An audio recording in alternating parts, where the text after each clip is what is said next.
Pronti? 1, 2, 3. Buono il segnale velocissimo col 10 Dolly F che va a condurre. Numero 8 Ciclone Petral squalificato.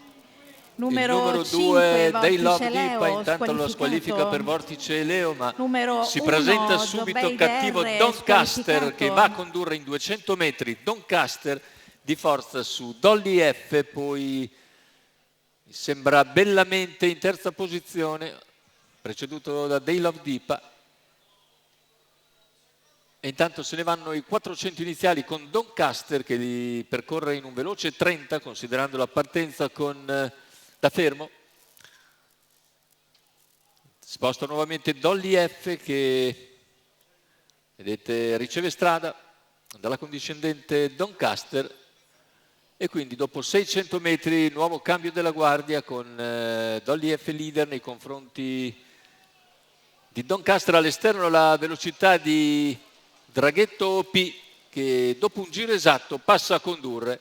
All'esterno rimane scoperto invece Aramis K che aveva seguito le mosse di Draghetto OP, ovviamente 20 metri più indietro. E così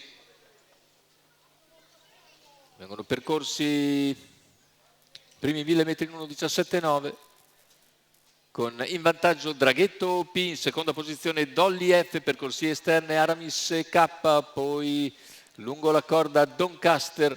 Non cambiano le prime posizioni con una parziale ora in 15.9.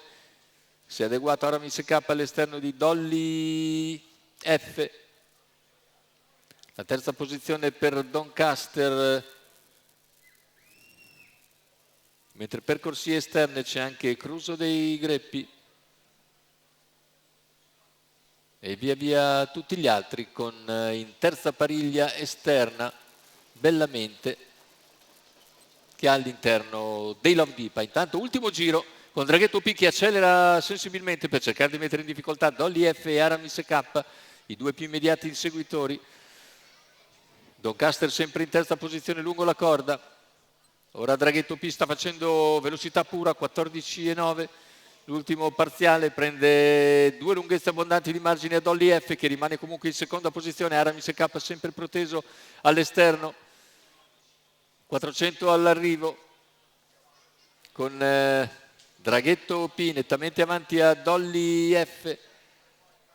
Ancora Aramis che prova a riproporsi, Doncaster, poi Cruso dei Greppi, Altaseta del Pino, tutti a ventaglio ma in vantaggio è netto per Draghetto OP che in retta d'arrivo accelera ancora e nel finale controlla con sicurezza per vincere su Doncaster che è buon secondo e Dolly F che è terza davanti ad Aramis K, quindi per il quarto probabilmente il numero 7 Beatles Boy Treb a ragione di Cruso dei Greppi. Bel primo piano per Draghetto OP che conferma l'eccellente momento di forma dopo l'ultima uscita davvero molto convincente. Viene a vincere nettamente sfondando dopo un giro. Al secondo posto finisce Doncaster che precede Dolly F, un ottimo Aramis K e quindi per il quinto, valido per il quintet, Beatles Boy Treb che precede Cruso dei Greppi. Successo dunque per Draghetto OP, Enrico Bellei in sediolo e al training per conto della signora Olga Torres.